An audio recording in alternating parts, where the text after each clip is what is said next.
Welcome everyone to another IT news cast here. Hector Martin of Asahi Linux today reported on Twitter what we already saw coming for some time, because they've already previously reported that the performance and behavior was strange. So they found, turns out, Apple's custom NVMe drivers, NVMe for non-volatile memory there of AHCPI serial ATA, generational improvements for aka is a modern way of accessing SSDs. They are amazingly fast, however, if they don't care about data integrity, right? So what does it mean? And also if you do that data integrity like on Asahi Linux, then because they saw this already for months, Linux performance on Apple M1, where this silicon not totally amazing at times. So they further investigated this. I saw this already over the last weeks and months. And so because then the performance drops to hard drive, like good old fashioned spinning hard drive performance. A thread. So what's going on? As I said for a while, they noticed that the random write performance with fsync data integrity, what fsync is sync those files to the media. Basically, what you usually do is you open, read, write, similar to on a file level on an operating system, but also on the storage. So there are SCSI, ATA, previously decades ago, read, seek, read, and so. And of course, you cache this for performance in your operating system, buffers and caches, generic file system and buffer block device caches, and in the hardware, right? Even good old-fashioned rotating storage stuff had some megabyte, at least 20 years ago, of storage. And of course there are commands to flush this, because operating system like a database or other transactional stuff needs to ensure that certain transactions are on the file system, and we will also see later more examples. So turns out macOS, for example, cheats. They analyzed this here more in detail.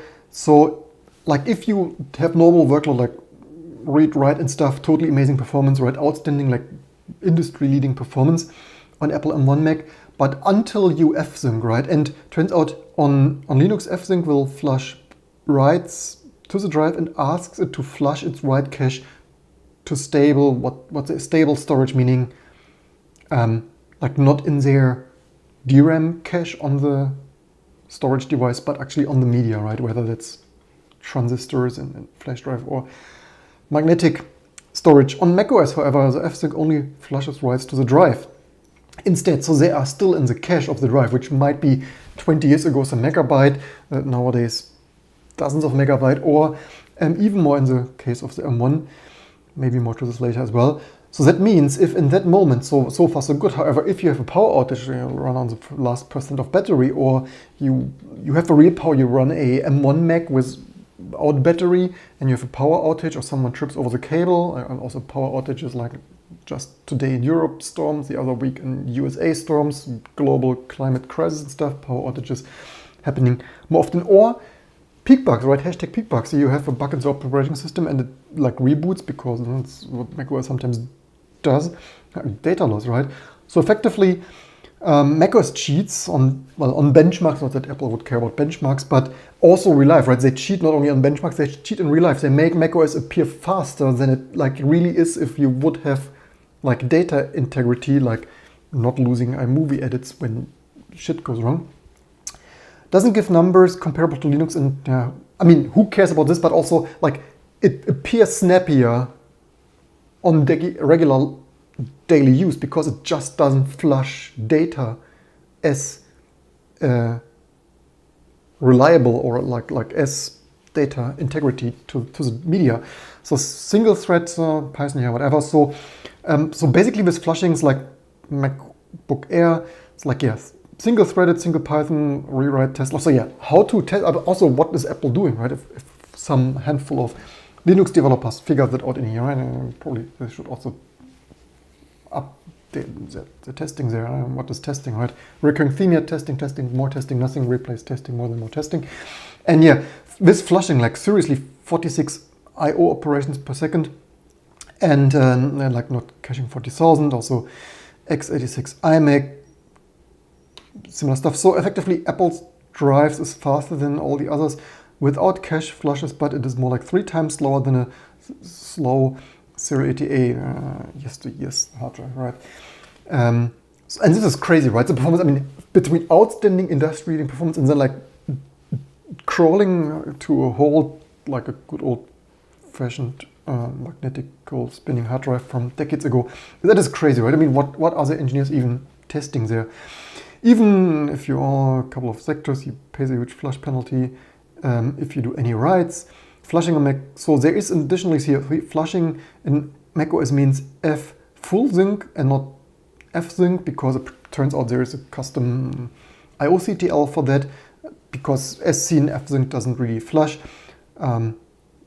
So there's more crazy stuff, right? So depends whether LVM, DM crypt and stuff, and X4 obviously. But yeah, as I say, normal users, of course, basically never an issue with laptops until the operating system crashes, probably. And however, more an issue with stationary Macs and so on. So if you do this right, this makes, like, if you do it right, as in Asahi Linux port, then you have the file system, the cost of this flashing. Also, they speculate here, maybe their flushing is also super strangely implemented, like a linear, where was it, search or so, someone speculated, no, long thread. So maybe their controller firmware is also not very smart, aka Apple algorithm, often not very smart, right? Often pretty, but not very smart. So it looks like this flushing might do like a linear search over the whole bookkeeping, accounting, table information there. And also he tested this, right? So he tested this with doing some iMovie, like pulling out the power cord of the Mac Mini, and then of course the data is lost. Doing the same on Linux or actually mostly macOS. Basically the same, right? You save something, it's not really saved, you pull out the power. He also says it's not even like voluntary, like you would think, like eventually, like 5 seconds interval, eventually they would flush, but Hector Martin says was it proactive or somewhere in some other thread maybe, and found it's not even doing this proactively. So to summarize this, as usual, Apple being Apple, doing peak bugs, and recurring theme here, over the decades I noticed so many small and big and little things all over the place. iMovie, and I have so many hiccups with iMovie when I edit videos with iMovie or other daily stuff. So many bugs I see. I mean, also that updates take, I mean, it's crazy that they cheat with that, but updates still take forever. That is also crazy. I mean, not only that the updates are huge, like 2-4 gigabyte or Xcode 8 gigabyte of stuff, crazy huge updates, but you would think with all the Apple file system and all their like hardware software matched engineering that the stuff would be blazingly fast. Actually, I hope with this M1 Mac that I'm live streaming from, that finally the update times would be better. Well, they're obviously better, but they're not still outstanding. This is crazy to me that with the latest M1 Macs that I have here, the update of macOS didn't feel much faster. So the last major update took easily 50 minutes, which I find crazy, right? Sure, maybe on my aging 7-year-old Retina MacBook Pro, the Core i7 4000 or whatever that was, sure, maybe the update there takes 20 or so minutes, but that an update is even as slow as 15 minutes is crazy, especially if they already cheat the caching there, and they should have an advanced Apple file system. There is some more stuff though, some more details that you probably kept on here listening. So did even more benchmarks here, and he also found somewhere that he mentions that those agents, where is it even? Why do I not find this? Agent performance, where is even, oh, this is crazy, should have opened it. That he writes somewhere here, So probably ANS.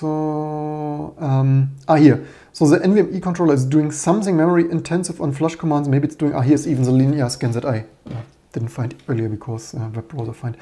And this is what I also wanted to share. So it turns out, and this is also crazy, that those Hector Martin and his friends there have already reverse engineered all this stuff. Turns out that there are performance meters also here for this ANS2 that is their NVMe controller implementation, and so they have performance counters for that and reverse engineered this probably, I guess, maybe at least they can use them maybe on macOS anyway.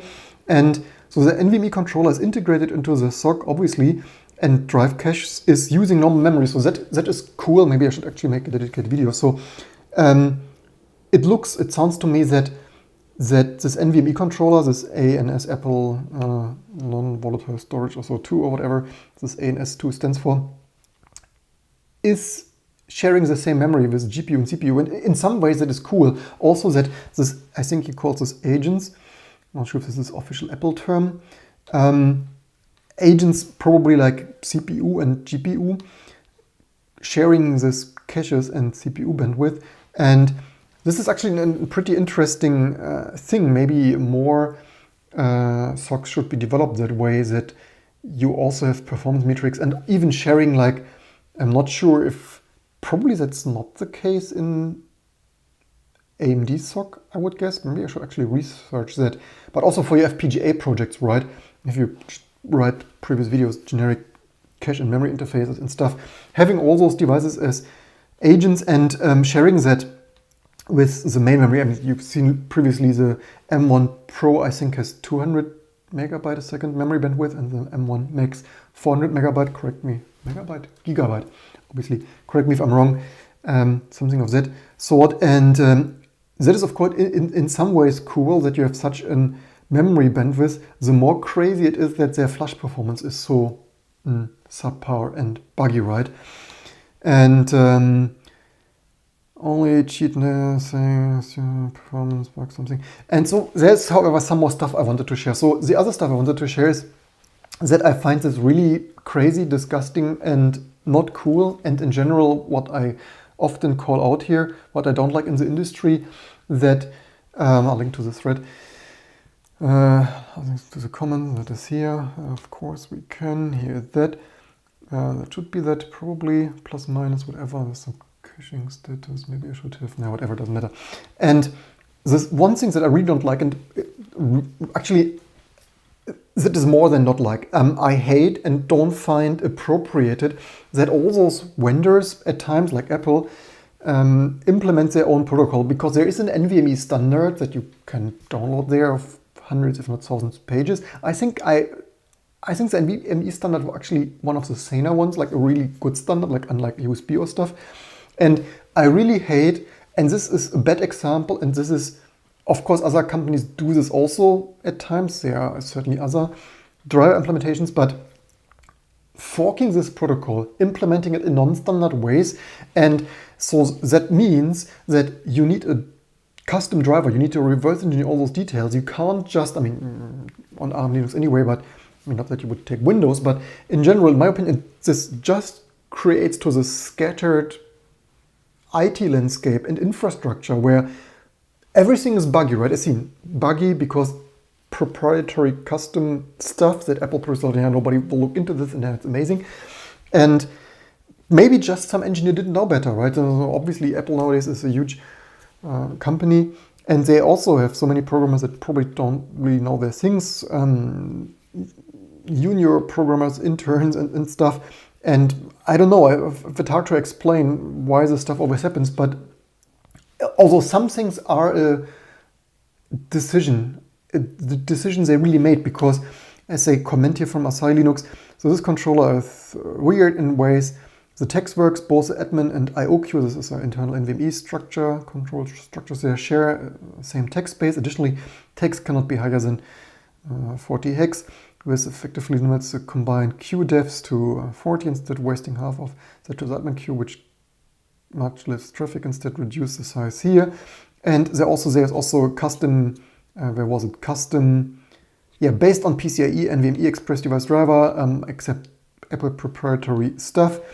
And there's also additionally embedded I/O MMU known as NVMMU, points to an array of TCBs indexed by command text. And I mean, sure, maybe they wanted higher performance. Maybe they thought if they do custom trickery there, it suits their hardware better. They can get like a little better performance, except if you flush for data integrity.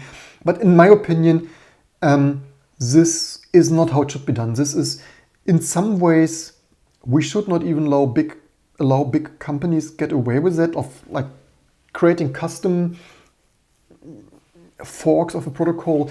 And an exception to this are Apple vendor-specific commands, opcode D8 on the admin queue, those commands, and yeah, vendor plus additionally vendor-specific commands. Those commands still be added to the NVMEMU, but the DMA buffers cannot be. So programming, same way, yada yada yada, complex stuff. Only supports single admin queue, single IO queue, which are both limited. I mean, it's even from the implementation, it's even limited, right? There are, I mean, it's high performance, except when you flush, data integrity, and yeah, that's what it is. And then it's even limited, right? Only supports single queue there, and not a very high queue diff, only 64 inputs, so shared a single interrupt and stuff. And however, the completion queue works as usual. Submission queue instead is indexed command tag to the hardware, must also be present in the NVMEMU TCB array. I mean, it's like complex stuff. It's like, dude, what were you thinking? I mean, can you not just add? I mean, even if you would have lost 1, 2, 3, 4, 5% of performance, I don't get it, right? Why do companies, except even hindering previous comments of me, right, making it hard for? I mean, first of all, like, let's squeeze 5% performance out of there, despite having strange queue limits and stuff. But otherwise, why would you do this for 5% performance when your flash performance sucks anyway, right? And I mean, obviously they had to intentionally do this, right? It's not like you accidentally do this. This is a huge engineering effort. Someone deliberately had to decided to we do this for reasons ABC 1, 2, 3 X, Y, Z, and I find it crazy, right? And this is what I want to call out. And this is not even the first thing, right? Previously with Intel Macs, Apple had done this already with those T2 Macs, based Intel Macs there from 2018. This are based on reverse engineering here, Linux kernel previously. And so this is adding support for Apple's weird implementation of NVMe. And so it's not the first time, right? It's basically Apple, a serial peak bug, serial peak bug implementer of implementing NVMe in non-standard ways. And this was twice as big as queue entries here in the IO queue, and the fact that only interrupt vector 0 appears to function properly. So in their T2, like previously their own T2 silicon already, it's like, why? Why does Apple have a tendency? I mean, they say they are the best camera and whatnot, and Apple silicon and most snappy and prettiest looking, or obviously not pretty looking anymore, to most people's design standards. But why? I don't get it, right? Why do they always need to mess up their shit? Why? And this is only a small thing, right? This is here in the Linux kernel driver. You see very, very small thing of quirk single vector and 128 byte. Is this even so? IQ, some Apple controllers require all queues to use the first interrupt vector. Here's some Apple controllers require non-standard SQE size, and so this was instead of 8-bit, I think 16-bit, as far as I remember correctly. Seems to ignore the CC register. Don't bother updating it there. So if Apple then IO 7, whatever is driver data, is it all the commit? I'm not even seeing what is the TIO sequences. Not sure if that was all the fix. Anyway, and additionally, this wasn't the only thing, right? They even have a second limitation there in their 2018 T2 based controllers, and seems to blow up, aka crash, and apparently shut down the machine. Like I don't, is so, but this is so crazy, right? This sounds to me, I mean, obviously I didn't buy any of those peak bugs T2 Macs for good reasons, but it sounds to me that if the operating system is using this controller not in their buggy way, that this T2 SOC SMC even shuts down the machine. It's like what? If there is a tag collision, so tags are just numbers, like from you tag this stuff for management reasons, like also for completion. Like you even on the P3, right? Previous video, live kernel coding here, P3 with me, where we worked exactly with that, making this more efficient with multi-queue, multiple tags, and just there with a hypervisor interface or ATA and NVMe, tagging this like you have a command, it's like write this. So this is then you tag 0 for management reasons, so that when you get an interrupt, like, hey, this tag is completed. Like, it could also be out of order, right, for performance optimizing reasons, that you know which one completed, so tag 5 completed, for example. And it's like, yeah, seems to be the blow up if the tag collision between. So yeah, there are multiple queues as we heard earlier. So there's an admin queue and an IO queue, of which you can have multiple. So like 16 IO queues for performance, right? And then, for example, you could map. So there are multiple strategies. You could map each CPU core to use one thread, and then you don't probably need less locking and other performance optimizations and stuff, so that multiple CPU cores can concurrently submit I/O requests to those independent queues.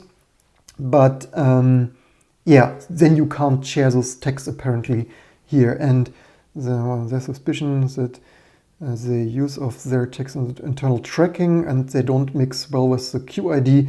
So it looks to them, according to their speculation here, that this is colliding their internal management of not allowing in their internal multiplexing there the same text and the same tag number in multiple queues. Even worse, seems not like go beyond IQ depth of 128. This adds the queue that marks tags 0 to 31 of the IO queue reserved.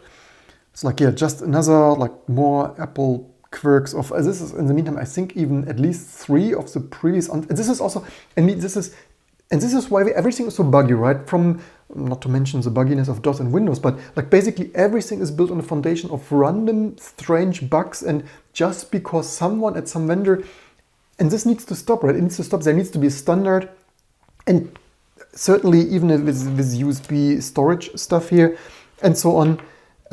This is also crazy enough, right? That so many even human interface devices, we're not even talking about Apple, right? The stuff being so non-standard, it even needs, a keyboard should just work, and then it's so non-standard, it needs an own Apple HID driver, and sure, unfortunately, USB storage stuff is also randomly buggy and has tons of feature override quirks in Linux kernel because that Seagate drive is broken and that controller and chip is broken and stuff. And sometimes I understand it's unfortunate that sometimes stuff can be buggy, but this is even intentionally strange, right? I mean, you do not do this by accident, that you decide that your tags behave like this. And I mean, obviously Apple never tested this with Linux. They also, did they even support, I'm not even sure if they support this with Windows, but I mean, how could they not have noticed, right, that it only would have taken their engineering some days, like basically one afternoon, to try to boot Linux on their Apple T2 stuff. And in my opinion, their due diligence would have been to test their stuff, even though they only ship macOS and only support macOS. If I would be some engineer at Apple, I would, not only stick to the standard, but even if their macOS driver doesn't use it that way, although I would think they would have had the same requirements to quirk in their Mac driver, but I would think that a AAA, one of the richest companies, would at least spend an afternoon or maybe even a week. Like, certainly I'm aware that one afternoon you do not fix this, but like take one afternoon in their QA to test this with another operating system for stability and bugs, and like not ship it like this unless they intentionally shipped it so strange so that you have a hard time to run another OS. Like, anyway, so the whole stuff is strange. This is why I rarely buy Apple stuff anymore. For 7 years I didn't buy Apple stuff. This M1 Max is the first thing and hopefully kind of the last thing, or sort of nearly whatever. Why in general I don't recommend this, right? I don't recommend buying broken hardware. Broken, in my opinion, this is broken by design. Even this flushing stuff, macOS is using it in non-data integrity ways. Maybe not as much as in cheating, but as in maybe not knowing it better or intentionally optimizing it unsafe. I have no words. The whole situation that only, I mean, imagine tens of thousands of PCs from Lenovo and stuff, and everyone requiring such quirks, right? Which of course they do a little bit for ACPI, but not in such a gross scale. And yeah, leave in the comments below. I find this completely crazy. Totally not worth a multi-billion-dollar company, let alone like maybe the biggest market cap computer vendor or lifestyle company, but I don't have, and this is only one thing, right? We haven't even looked into graphics. Other people surrounding Asahi Linux already posted the display controller is behaving strangely and was a pain to get it to mode set and stuff. Maybe I should make a dedicated video, but this just underlines my experience in 20 years, and certainly Apple is not alone. All make bugs and stuff, but they intentionally make major implementation design decisions that are, it's like, what the heck are they thinking? And yeah, and this is also with a closed firmware, right, for other devices, right? I mean, you can't look into Intel firmware or other Android modem basebands that constantly have security issues and stuff. It's like, yeah, in my experience, nearly all closed vendor firmware looks and behaves as buggy as this. Crazy stuff, not recommended. Let's see, and I hope you learned something. Let's take a quick look at the comments. Like, yeah, okay, 30 minutes, probably just about the right time. As usual, I hope you learned something. Leave in the comments what you think. Don't forget to like, subscribe, and we take a quick look to the comments. New to this, and hope it doesn't bother you much, but fact person who's using the drive basic tasks like browsing. I mean, basic tasks like browsing. Worst case, you lose your browsing history if you run out of battery or power outage on the Mac Mini. But I mean,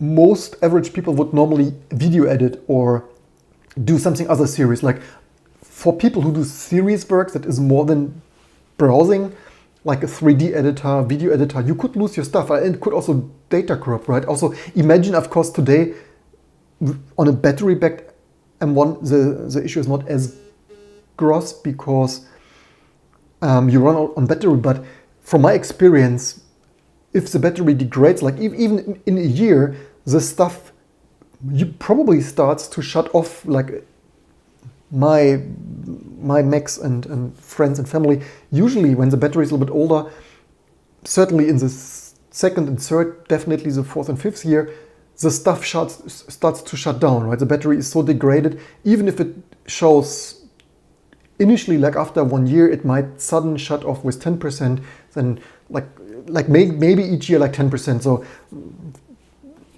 and then the issue becomes even more gross, right? If, saying for a battery-backed Mac, it's not such an issue, like, unless your battery is degraded in a year or two and you get sudden shutdowns, and then worst case, your file system could even corrupt, right? I see Macan says that even he had to data recovery for friends a couple of times already, and you could easily lose what many people even often experience, lose your iMovie project or Final Cut Pro project, your 3D modeler, your accounting, right? You do accounting, the stuff shuts down, whether out of battery, system crash, or a power outage on a cable. And soon they will have more stationary, not battery-backed Macs. Think iMac, or actually they have an iMac already, iMac, Mac Mini, and then the next Mac Mini Pro or iMac Pro on Mac Pro and stuff, and like, yeah, you can lose data, right? And this can corrupt. And then just the other day, I follow one YouTuber. I follow there and some lifestyle stuff. And just the other day, he called out like, yeah, my external drive is dying. Anyone has some tips and stuff. And he lost a day or two worth of edits and has to re-import all his footage and redo this again, even today, right? So this are some examples of consequences. And in general, it's not good engineering, right? Last but not least, to sum it all up, it's all in all not good engineering, from violating standards, implementing stuff in non-standard compliant ways, and worst of all, even implementing on the software level the caching so high, maybe hiding it intentionally, unintentionally, or by accident, or cheating benchmarks, or at least cheating it more snappy, and potentially putting users' data at risk, and like all in all is of course not good engineering. So yeah, more comments there. If I say something to this can include that shots of duty polos, then it was not safe to disk here. Okay, this was answered already. It's not as bad as in the 90s, just enterprise hardware have it a lot. Most pay for support anyway, so they wanted to be locked down, no surprise. I read that the hacker news earlier, and to be honest, beyond my knowledge of storage devices, however, I got to say that in 15 years using Apple stuff, I've never had data corruption issues as well. Then you're lucky. I mean, this Mac stuff is really, this is not reliable. I had, previously the disk utility even had some permission stuff, so previously Mac was so strange that the permission strangely corrupted. It was normal a decade ago for people to run this repair permissions or whatever that was. I personally also had multiple data corruptions. I have multiple install corruptions. If you didn't have data corruptions, you probably were not using it much. With iMovie, I have huge hiccups with iMovie. This is like one of the buggiest pieces of software ever works. I mean, yes, I still use it if I sometimes get the hours to edit here some video. But iMovies basically don't touch it, right? If you you plug in the SD card from your import, don't touch it, right? I previously made the mistake. I years ago when I started here with this YouTube channel, I clicked on import and I started to edit it, right? And while it's editing, it's not importing as fast. And so if there's something going wrong, and there's often something going wrong, it's completely stuck in a corrupted iMovie state. It's like usually beyond to repair. Usually I just deleted it and restarted. And so in the meantime, I have a procedure, plug in the SD card, click on import, don't touch it. Like first wait the import to fully read the data from the SD card, and don't touch it while this, and then even then stuff can go wrong, and often did, right? And then eject the SD card, and this eject often takes long for whatever, it's like maybe whatever. So basically don't touch it, and it's crazy that you need to make a pause of 5 or 10 minutes and do some other stuff, because if you touch it while it's importing, it's like 50-50 chance that this shit goes wrong. This is totally crazy. I mean, plus all the other surrounding stuff with iMovie, and other updates taking forever, something failing. Sometimes I had the issue that macOS beta installation did not work for me. I tried it 10-20 times and then eventually gave up.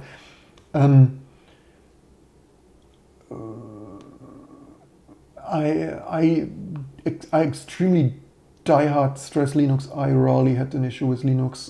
I have 100 times more issues. Windows I don't use. I mean, certainly I'm aware that the Windows update is complete garbage. A slow piece of strange stuff.